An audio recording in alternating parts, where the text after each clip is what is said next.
जनाब स्पीकर, कल जो वाक़या हुआ और परसों और इस तरह के वाक़यात न ये पहला वाक़या था, पूरी एक तारीख़ है। और इसी तरह के वाक़यात के बारे में हमारे पश्तो के एक शायर साहब शाह साहब साहब, जिनके अशार मैं अक्सर अपनी जलसों में अपनी तकारीर में कहता हूँ, और वो कहते हैं कि सदा जलूस सदा जलसे सदा गजा शहीदान मुंग बेहुनर अब पुख्तनो सरा वला शहीदान और प मैदान मा जंगवी माला शाह बसेरा कवि हो ब्या द मैदान पवेश के नमनी जमा शहीदान और मुंगा द यो जंग न खबर न शुचाओ गटो मुंगा द हर जंग न रवड़ी दी बला शहीदान।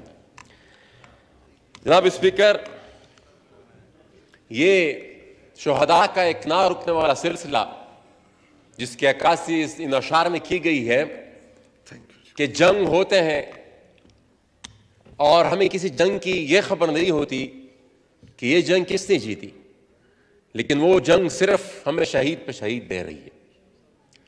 कल परसों जो वाक़या हुआ, कल उस पर जो डिबेट हुई, तो संजीदगी कालम तो ये है कि पहले तीनों लाइन हमारे खाली है। ये हमारी संजीदगी तवाली साहब, आप तो खैर ये तीनों लाइन गैर हाजिर है। कल ही जो दावे किए गए थे कि प्राइम मिनिस्टर साहब आएंगे, आर्मी चीफ आएंगे और इदारों के लोग आएंगे और यहां पर आकर ब्रीफिंग देंगे और फिर यहां पर पॉलिसी बनेगी, यहां पर डिबेट होगी, तो कहां है वो डिबेट, कहां है वो? एटलीस्ट यहां पर पॉलिसी स्टेटमेंट के लिए प्राइम मिनिस्टर साहब को खुद यहां पर आना चाहिए था। बहरहाल ये वही तरजीहात हैं, ये वही तरजीहात हैं जो कि हमारी है नहीं, इसलिए हमारा आज ये हाल है।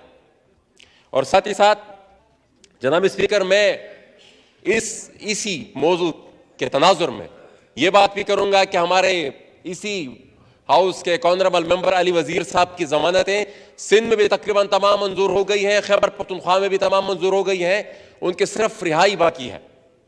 और हमें यह खदशा है कि शायद फिर कहीं से कहीं केस छुपाया और वो निकाल कर फिर डाल ना दिया जाए, लेकिन वो तो अलग बात है, केसेस अलग बात है। एटलीस्ट उनका प्रोडक्शन ऑर्डर जारी होना चाहिए था। और अब जो रूल्स में अमेंडमेंट हुई है और जो मेक के बजाय शेल रिप्लेस हुआ है, तो मेरे ख्याल में ये पर अब स्पीकर की डिस्क्रिशनरी पावर नहीं रहती, जो भी मेंबर पाबंद सलासल हो उसको हाउस में होना चाहिए। जनाब स्पीकर, ये जो दहशतगर्दी का नासूर है, हम यहां पर आते हैं, तकारीर करते हैं, तनकीद करते हैं, दावे करते हैं और ये मसला हल नहीं होता। ये क्यों नहीं होता हल? ये कल जो तकारीर हुई, उसी तकारीर का इंसान अगर तज्जिया करे, उसी का एक जायजा ले, तो फिर उससे पूरी वजाहत हो जाती है कि यह मसला हल क्यों नहीं हो रहा। मसला कुछ और है। यहां पर जितने भी तकारीर हो रही थी कल, एक आध के अलावा, मैं कुछ ज्यादा जेनरिक स्टेटमेंट नहीं दूंगा, एक आध के अलावा जितनी भी तकारीर हुई किसी ने सच नहीं बोला। वो मसला हमारा कुछ और है और हम कहीं और फंसे हुए हैं, प्रॉब्लम कहीं और से है और हम कहीं और बात कर रहे हैं। मसले को हम एक जगह दूसरी जगह फेंक रहे हैं, हम सच बोल ही नहीं रहे। हालात इस नहज तक आ पहुंचे हैं कि आज पेशावर में प्रेस क्लब के सामने खैबर पख्तूनख्वा की पुलिस ने एहतजाज किया है और वो अपने एहतजाज में ये नारे लगा रहे हैं कि ये जो ना मालूम है ये हमें मालूम है। अब इस नहज पर अगर आप के इदारे पहुंच जाए तो फिर आप रियासत किस तरह चलाएंगे? कैसे चलेगी ये रियासत? और उनको मजबूर किया गया है इसी कंफ्यूजन की वजह से, जब जो जिसके तरफ इशारा हमारे एक पेशावर के मेंबर साहब भी कर रहे थे। ये कंफ्यूजन है और उसी कंफ्यूजन की वजह से वो लोग तंग आकर आज एहतजाज करने, जब आपकी फोर्स एहतजाज करने पर मजबूर हो जाए तो आपको हालात की नजाकत का अंदाजा हो जाना चाहिए और आप फिर खुद अंदाजा लगा लें कि इसके बाद फिर दूसरा स्टेप कौन सा होगा। यहां पर पूरी डिबेट, कल से पूरी की पूरी डिबेट वो उनको अफगानों के ऊपर डाल दिया गया। पूरी पूरी डिबेट कि भाई इतने लोग आए, 40 लाख लोग आए, 35 लाख आए, 30 लाख आए, 1.5 लाख आए, 2 लाख आए। बाबा क्यों आए? उनके हंसते पसते उनके मुल्क को आपने तबाह बर्बाद कर दिया। और फिर जब वो आ रहे थे और आपके पास यहां पर डॉलर आ रहे थे तो उस वक्त ठीक था। उस वक्त वो मुहाजिरीन तो आप अंसार थे, क्योंकि यहां पर डॉलर आ रहे थे, हम कमा रहे थे। और उस जंग में भी फिर हमारा हिस्सा था। किसने हमें कहा था कि हम कराए के सिपाही का किरदार अदा करके अमेरिका की जंग लड़ाए अफगानिस्तान में और अफगानिस्तान को हम तबाह बर्बाद करें? और फिर एक जगह पर यह बात रुकती नहीं है, ये एक जगह पर यह बात रुकती नहीं है। हमने पूरी की पूरी पूरे अपने मुल्क को अमेरिका के हवाले कर दिया और उनको इजाजत दी कि जितने भी अपनी प्रॉक्सी वॉर्स लड़नी है, जितने भी उन्होंने अपने स्ट्रेटेजिक गेम लड़ने हैं, हमारा मुल्क हाजिर है, हम ताबेदार है, हम लड़ेंगे आपके लिए, हम आपको प्रोवाइड करेंगे अपनी सरजमीन। और ना सिर्फ अपनी सरजमीन हमने प्रोवाइड की, हमने उनको वो रॉ मटेरियल दिया जो उनकी जरूरत थी। उनकी यूनिवर्सिटी में हमारे लिए निसाब बनकर आता था, हमारे बच्चों को जंगी जुनूनियत उनमें पैदा करने के लिए वो निसाब बनकर आता था। हमारे निसाब में शामिल होता था कि 2 क्लाशनकोप जमा 2 क्लाशनकोप 4 क्लाशनकोप, और चाहे उर्दू हो, मैथमेटिक्स हो, केमिस्ट्री हो, इंग्लिश हो, मुताला जो कुछ भी हो, वो सब कुछ जंग के इर्द गिर्द वो सारा माहौल वो उस एक ही दायरे में फिर रहा था।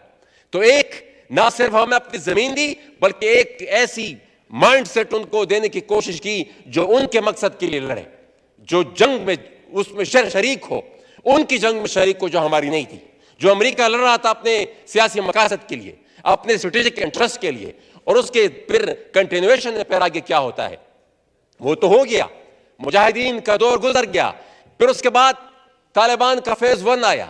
उसको भी आपने ऐसे हेरोइक तरीके से फिर पोर्ट्रे किया जो मेरे ख्याल में दुनिया में कोई मुल्क नहीं करता, और जो इन तमाम इस ड्यूरेशन में अगर कोई पॉइंट आउट करता था, अगर वली खान कहता था कि ये जंग, ये जिहाद नहीं फसाद है और ये जंग बॉर्डर के इस पार आ जाएगी, तो तब वो गद्दार था।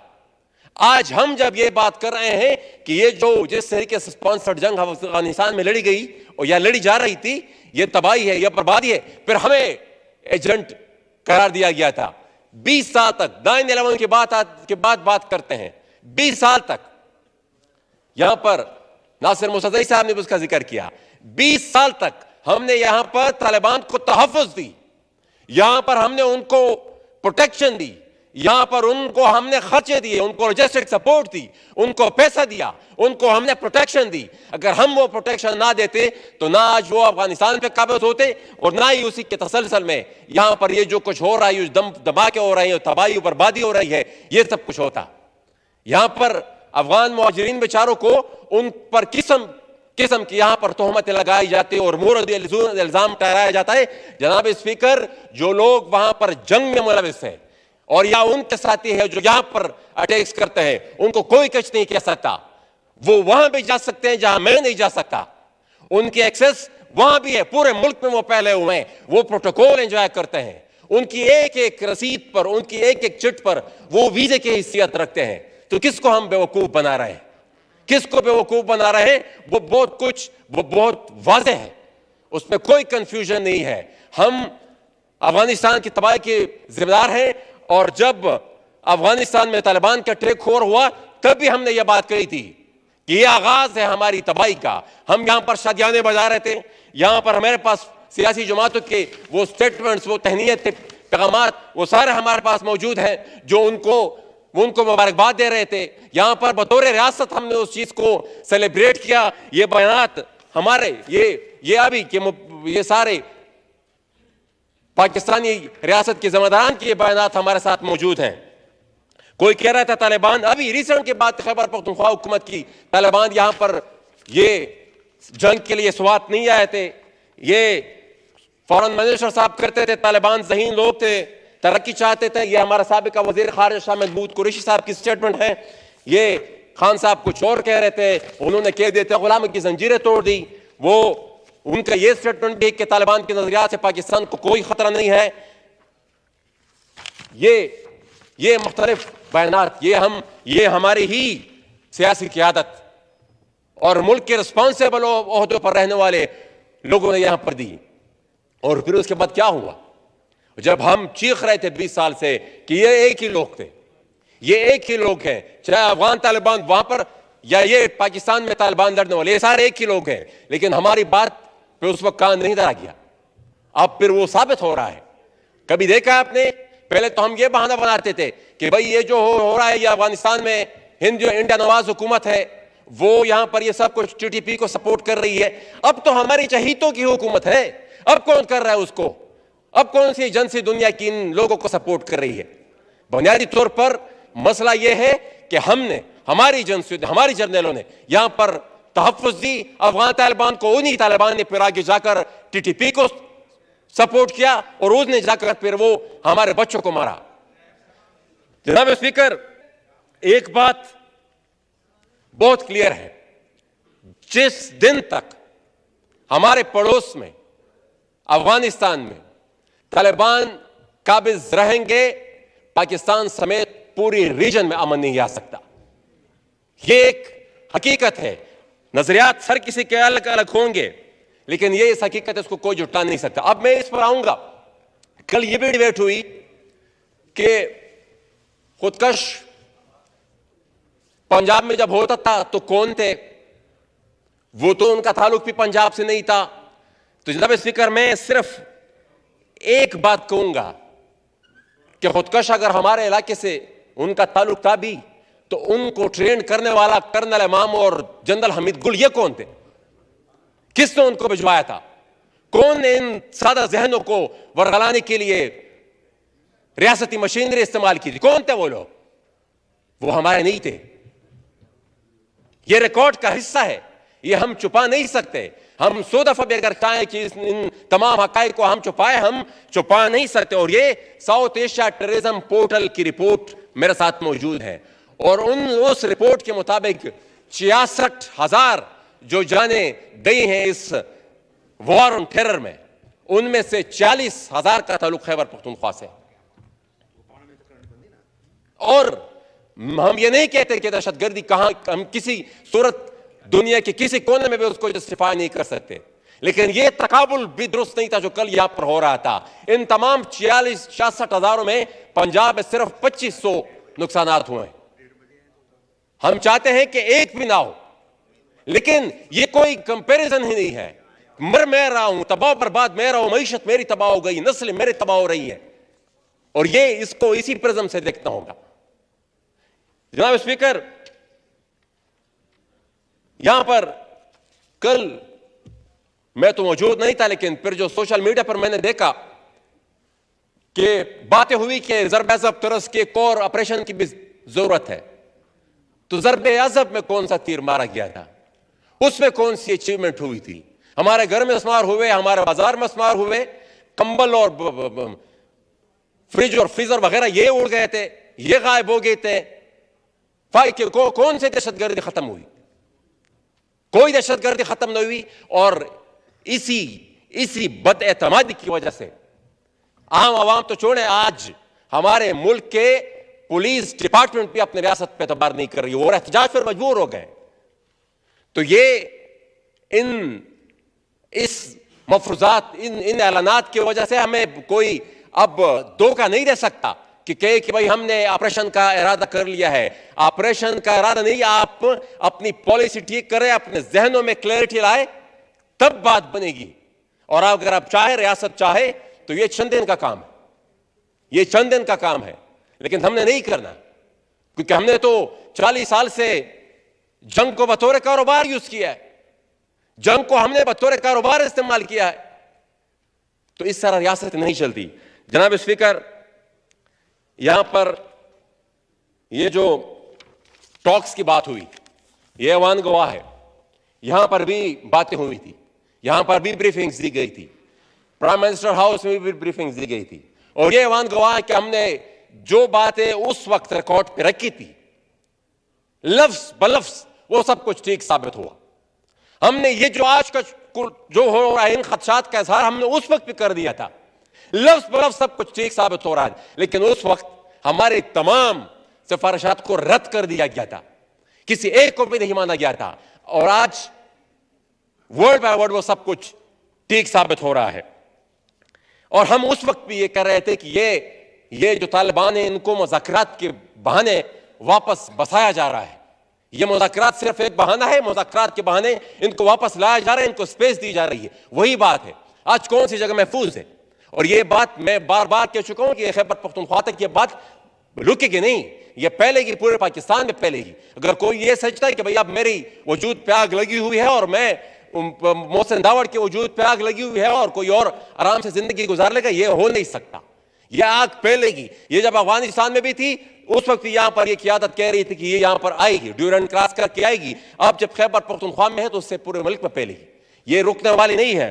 जनाब स्पीकर, हम ने हमेशा वेस्टर्न इंटरेस्ट, अमेरिका के इंटरेस्ट की बात की है, उनका ख्याल रखा है। वो भी अभी भी वो क्या चाहते हैं, 40 साल से यहां पर जितने इस पूरे रीजन में दो सुपर पावर्स के बीच में कितनी बड़ी डिस्टेबलाइजेशन हो, इससे ज्यादा उनको क्या चाहिए। वो तो यही चाहती है कि मिसाल इस पूरे रीजन में यह माहौल हो कि रूस को भी तकलीफ हो, चाइना को भी तकलीफ हो, इस पूरे रीजन को भी तकलीफ हो, पूरा रीजन डिस्टर्ब हो। उनसे इससे ज्यादा कोई स्ट्रेटेजिक फायदा तो उसको कोई और चीज नहीं देगा। तो ये जो 40-45 साल से वो इस जंग को लेकर कभी एक नाम से, कभी दूसरे नाम से, कभी तीसरे नाम से, और अब ये जो वॉर ऑन टेरर का दूसरा फेज उन्होंने दोहा एग्रीमेंट के बाद शुरू किया है, ये बहुत ही खतरनाक है। हमने अगर अब फैसला ना लिया, हमने अगर अब सख्त फैसला ना किए, तो हम इस जंग और इस बोझ तले जनाब स्पीकर दब जाएंगे। अगर हमने इस्लाह करनी है, अगर हमने अपना किबला दुरुस्त करना है, और अगर हमने इस नए तूफान से अपने आप को बचाना है जो हमें ले डूबेगा, मार्क माय वर्ड्स, ये तूफान हमें ले डूबेगा, ये हमें नहीं बचा सकता। अगर हमने ये सब कुछ करना है तो जनाब स्पीकर एक ट्रूथ एंड रिकंसिलिएशन कमीशन बनाना होगा। माजी में जो फर्द, जो अफराद, जो इदारा भी इस पूरे गंद में शामिल है, उन सबको एहतसाब के कटोरे में कड़ा करना पड़ेगा।